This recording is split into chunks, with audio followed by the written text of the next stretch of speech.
د شال ټلویزیون قدرمن اوریدونکو سلامونه. پام وکړئ د دې مهال لنډو خبرونو ته. د پاکستان او ازبکستان استازو پر افغان ټرانس پروژې ټلیفوني خبرې کړې دي. د پاکستان د لومړي وزیر مرستیال او د بهرنیو چارو وزیر اسحاق ډار د پنجشنبې په ورځ د ازبکستان د بهرنیو چارو وزیر بختیار سایدوف سره په ټلیفوني خبرو کې د افغان ټرانس اوسپنې پټلۍ پروژې په اړه خبرې وکړې. پاکستان د بهرنیو چارو وزارت د پنجشنبې په ورځ په یوه خبرپاڼې کې ویلي اسحاق ډار هیله څرګنده کړې چې درې واړه هیوادونه به ډېر ژر د دې مهمې سیمه ییزې پروژې لپاره یو چوکاټي تړون لاسلیک کړي. دا خبرې اترې کابل ته اسحاق ډار له وروستي سفر وروسته وشوې. هغه له طالب چارواکو سره د ازبکستان، افغانستان، پاکستان د اوسپنې پټلۍ د پلان شوي پروژې په اړه خبرې کړې وې.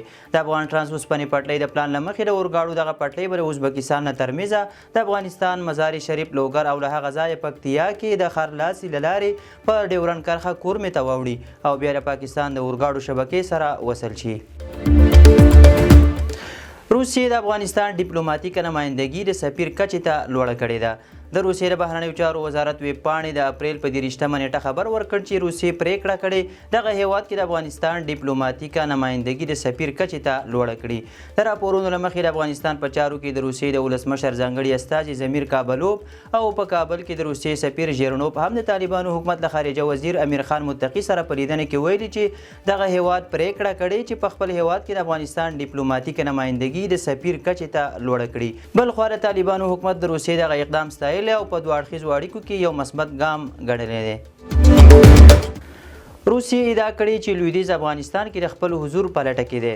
د روسیې بهرنیو چارو وزیر سرګی لاوروف وایي لویدیځ هڅه کوي یو ځل بیا په افغانستان کې خپل حضور پیدا کړي. لاوروف د لویدیځو هیوادونو د دې هڅو له امله نیوکه کړې ده او ویلي دي چې په مرکزي اسیا او نورو ستراتیژیکو سیمو کې د تسلط ټینګولو لپاره د لویدیځ هڅې له نږدې څاري. نوموړي ویلي لویدیځ هیوادونه د ملګرو ملتونو له لارې د دوحې چوکاټ په نوم افغانستان سره د سلا مشورو نوې لړۍ پیل کړې او خبرداری ورکړې چې د ناټو د پخوانیو بنسټونو بیرته راتګ افغانستان ته یو بالقوه خطر دی. هغه د طالبانو واکمني د افغانستان پر خاوره یو واقعیت بللی او ټینګار یې کړی چې باید له دې حقیقت سره د عملي سیاست په توګه تعامل وشي. امریکا له 200 افغانانو غوښتي چې ژر تر ژره له دغه هیواده وځي. د امریکا د کورني امنیت وزارت له شاوخوا 200 افغان کډوالو چې مخکني پوځیان هم پکې شامل دي غوښتي چې له امریکا وځي. راپور کې راغلي چې افغان کډوالو د روانې میاشتې په پیل کې د امریکا د کورني امنیت د وزارت له لوري داسې برېښنالیکونه ترلاسه کړي چې له امریکا د وتلو سپارښتنه ورته شوې ده.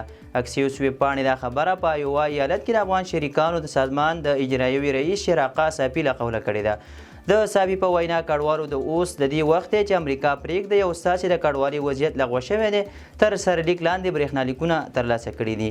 په دغو برېښنالیکونو کې همداراز راغلي که چیرې تاسې په هیواد کې پاتې شئ نو ښایي ونیول شئ، د کار اجازه مو لغوه شي یا له قانوني چلند سره مخ شئ.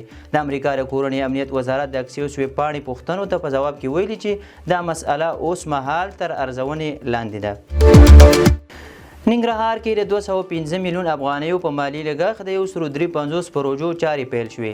د ننګرهار ولایت کلیو پراختیا او بیا رغونې ریاست تر چتر لاندې د نړیوال بانک په 215 میلیون افغانیو مالي لګښت او د ډاکار مؤسسې په تخنیکي همکارۍ د شیرزاد ولسوالۍ په 144 کلیو کې د ټولنیز ملاتړ او معیشت پروګرام له مخې 153 پراختیایي پروژې پیل کیږي چې له جملې یې د 15 پروژو چارې عملاً پیل شوې. د ننګرهار رسنیو دفتر لیکلي چې په دې پروژې کې د کلیوالي سړکونو، پلچکونو، استنادي دیوالونو، لارو او کانالونو جوړول شامل دي چې په ترسره کېدو سره به د یادې سیمې د خلکو ستونزې تر ډېره حل شي. چین او روسیه غواړي په سپوږمۍ کې د اټومي انرژۍ بټۍ جوړه کړي. د چین فضایي چارو یو چارواکي ویلي چې د چین او روسیې د سپوږمۍ نړیوال څېړنیز سټیشن د جوړولو لپاره لومړنۍ هڅې پیل کړي دي. د 2023 کال د چین د چانګ ای 8 ماموریت مشر انجینر پیجاو یو زیاته کړي د اډې ته د انرژۍ رسولو لپاره د سپوږمۍ پر سطحه د لمریزو پیمانو جوړول اړین دي چې موخه ترې یاد ماموریت ته په سپوږمۍ کې د دایمي اډې جوړول دي. د روسیې فضایي ټولنې تیر کال اعلان کړی دوی پلان لري چې تر 2015 کاله پورې د چین له ملي فضایي ټولنې سره په همکارۍ د سپوږمۍ پر سطحه یو اټومي ریکټور جوړ کړي چې د سپوږمۍ د څېړنې سټیشن ته انرژي چمتو کړي. چین ویلي چې په راتلونکي کې به 550 پروژه جوړه کړي چې 50 هیوادونه، 500 نړیوال علمي څېړنیز بنسټونه او 50,000 بهرني څېړونکي به د روسیې له ګډ سټیشن سره یوځای شي. د امریکا په نیو جرسي ایالت کې پراخه اورلګیدنه رامنځته شوې ده. رویټرز خبري اژانس د امریکا په نیو جرسي ایالت کې د اور لګیدنې د دوام خبر ورکړی دی. د راپور له مخې دغه اور لګیدنه تیر ماښام پورې 450 مربع کیلومترو ته خپره شوې او 50 سلنه کابو شوې ده. راپور وایي چې د اور لګیدنې د بشپړ کابو کېدو لپاره باران ته اړتیا ده. د معلوماتو له مخې د اور لمبې لا تر اوسه د استوګنې سیمو ته نه دي رسېدلي او د احتمالي تلفاتو یا ځانونو راپور نه دی ورکړل شوی.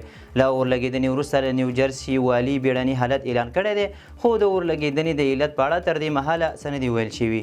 د یادونې وړ ده چې د امریکا په بېلابېلو ایالتونو کې تیر کال کې پراخې اور لګیدنې رامنځته شوې. وال سټریټ جورنال په یو راپور کې ویلي که پر اوکراین ناڅاپه مرستې بندې شي د افغانستان په برخلیک به اخته شي. وال سټریټ جورنال لیکلي که ډونالډ ټرمپ غواړي په اوکراین کې د یوې دوامدارې سولې ته ورسیږي باید پر دغه هیواد پوځي مرستې روانې وساتي.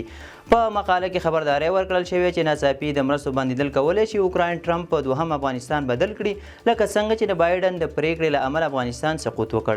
وال سټریټ جورنال دا هم وایي چې روسیه اوس هم ستراتیژیک هدفونه لري او د چیچنیا تجربې ته په کتو پوتین ښایي هر ډول هوکړه تر پښو لاندې کړي. د ناټو یو لوړپوړي چارواکي هم کانګریس ته ویلي چې روسیه د جګړې حالت ته تللې او د چین، ایران او شمالي کوریا ملاتړ له ځان سره لري. استانبول کې د پرونۍ زلزلې له امله لږ تر لږه 151 کسان ټپیان شوي دي. د انادولو خبري اژانس راپور له مخې پرون چهارشنبه د ترکیې استانبول ښار د 4.2 درجې په کچه یوې زورورې زلزلې ولړزاوه. د راپور له مخې اکثر کسان له خپلو کورونو او ودانیو د تېښتې په وخت د لوېدو یا د ډبرو او خښتو د لګېدو له امله ژوبل شوي دي. په استانبول کې د پاتې سیمې لرغونې ودانۍ هم زیانمنه شوې ده. تیر کال فبرورۍ کې هم د ترکیې اکثر جنوب ختیځ ښارونه د 2.8 درجې په ځواک یوې ډېرې زورورې زلزلې وران کړل. په هغه خطرناکه زلزله کې چې څو ټکرونه یې هم درلودل لږ تر لږه 55,000 کسان ووژل شول او تر 100,000 ډېر خلک ټپیان شول چې ځینې لا هم بې ځایه دي او موقتي کورونو کې اوسېږي. اسرائیل ویلي ایران ته به هیڅکله د اټومي وسلو د لرلو اجازه ورنه کړي. د اسرائیل دفاع وزیر په خپلو تازه څرګندونو کې ویلي چې ایران د اټومي پروګرام له وجې یو لوی ګواښ دی او په وینا یې دوی به په قوي هوډ سره اټومي وسلو ته دغه هیواد د لاسرسي مخه ونیسي. د ایران د اټومي فعالیتونو په تړاو د اندېښنو د ډېرېدو په دوام د اسرائیل د دفاع وزیر اسرائیل کاز وایي هیواد یې پریکړه کړې چې ایران ته به د اټومي وسلو د لاسرسي اجازه ورنه کړي.